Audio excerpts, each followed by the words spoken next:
Donald Trump has promised to help the Iranian people in their struggle to overthrow the regime of the IS. However, without troops on the ground, the ways in which this help could arrive are not at all clear. That is why, in today's video, we are going to explore and analyze what options Trump has on the table to try to make the Iranian regime fall and allow a transition to begin in the country. We will go from the simplest to the most complicated option, which is a direct military intervention. In this cycle of protests that began on December 28, 2025, the regime of the Ayatollahs is using a very simple and also devastating weapon against the demonstrators, shutting down the internet to break the coordination of everyone who is protesting, to prevent evidence of the crimes of the security forces from being spread, and to prevent medical help from reaching the demonstrations in time, and even to stop the typical message of "I'm alive," right? That a protester could send to their mother. The first way in which the United States can help is by collaborating to sustain connectivity when the Iranian regime completely shuts down the network.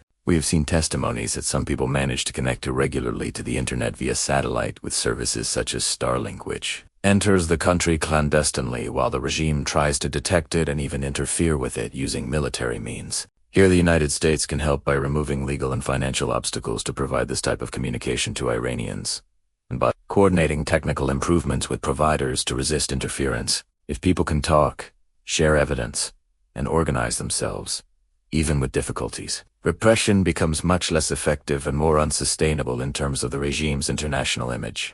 To provide the hardware, the United States can use its network of CIA agents and collaborators to distribute Starlink devices. It can even take advantage of the extensive network that the Israeli Mossad has throughout the Persian country. Well, let's move on. During these protests, we are seeing a pattern that repeats itself again and again. I'm talking about mass arrests, gunshot wounds, reports of attacks in hospitals on wounded protesters, and a systematic use of forced televised confessions that will undoubtedly lead to death sentences. Since the protesters have been declared enemies of God, in this context the most valuable help is the one that reduces the individual danger faced by these protesters.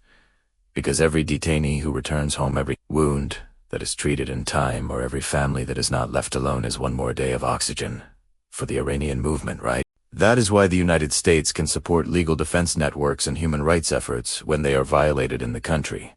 Not help directly. I mean, denounce the situation. The point is that here the United States could help identify detainees, connect families with lawyers, document disappearances, and ultimately prevent the system from crushing people in opaque trials. This also includes the detailed work of collecting evidence with standards that would be useful in future courts. I mean, international courts or Iranian courts themselves, if the regime eventually falls. And also pushing together with its allies for there to be minimal guarantees in judicial processes, although realistically this will almost certainly be of very little use. The humanitarian leva, humanitarian aid, is also important and includes support for medical care, supplies, rehabilitation of the wounded, psychological support, and direct aid to the families of detainees. Fast-track visa pathways and protection are also needed for people at risk, such as journalists, human rights defenders, or doctors who may be persecuted. The key here is to do it in a way that does not turn the beneficiaries into an even bigger target than they already are as opponents. Because the narrative of foreign interference is a fundamental part of the regime's manual and the manual of any other tyrant. Well, moving on, the next major lever that the United States could use to help protesters is the financial lever, and it has to serve to make repression more expensive and riskier than ever, especially for those who sign orders, carry out beatings, or set up summary courts with no democratic guarantees. The idea here is to prioritize targeted surgical sanctions that go against specific people, not to impose collective punishment on the entire country, because that only worsens the situation of civilians, themselves of the protesters, themselves an economic situation that is already very bad for them. So instead of tightening everyday life for ordinary people even more, the focus should be on individuals and structures of repression, such as security commanders, judges, prison officials, shell companies that allow the regime to evade sanctions, or financing networks associated with Iranian elites.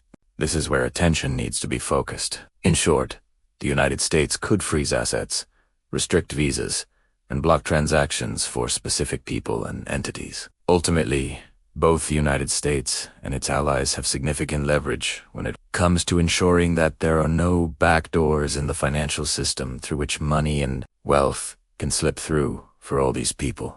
And then there is the point that hurts a modern authoritarian apparatus the most, which is cutting off the supply of technology used to survey, censor, or silence the opposition.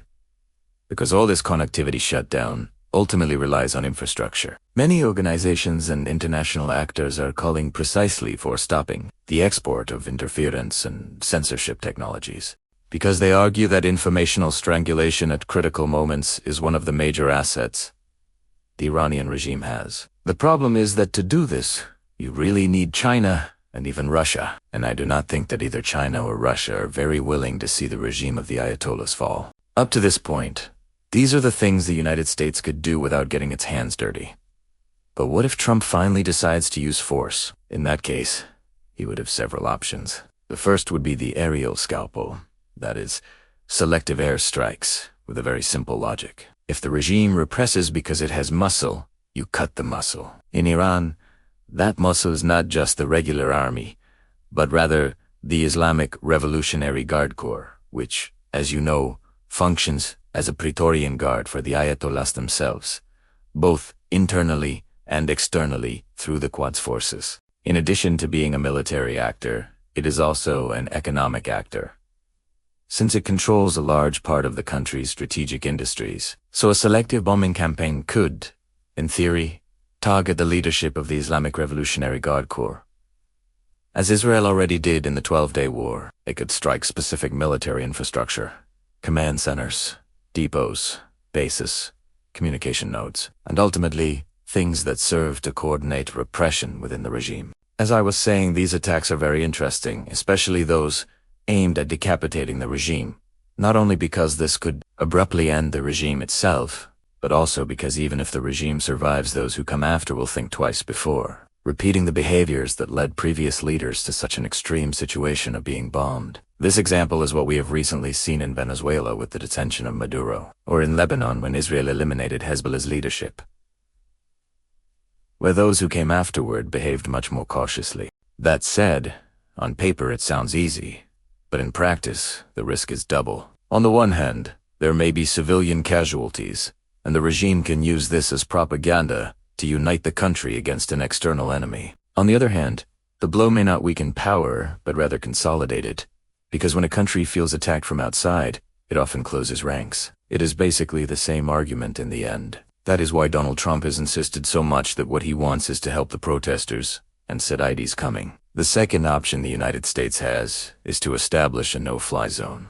The idea here is to put a lock on the sky, to prevent the government from using planes or helicopters to attack civilians or crush rebellions. We are not at that point yet, but if there was some kind of armed uprising, coup, or civil war, it would be necessary. The best-known example here is Libya in 2011, when this no-fly zone was presented as a way to protect the population and in fact served, together with a bombing campaign, to bring down Gaddafi's regime. The problem is that the outcome afterward was not good.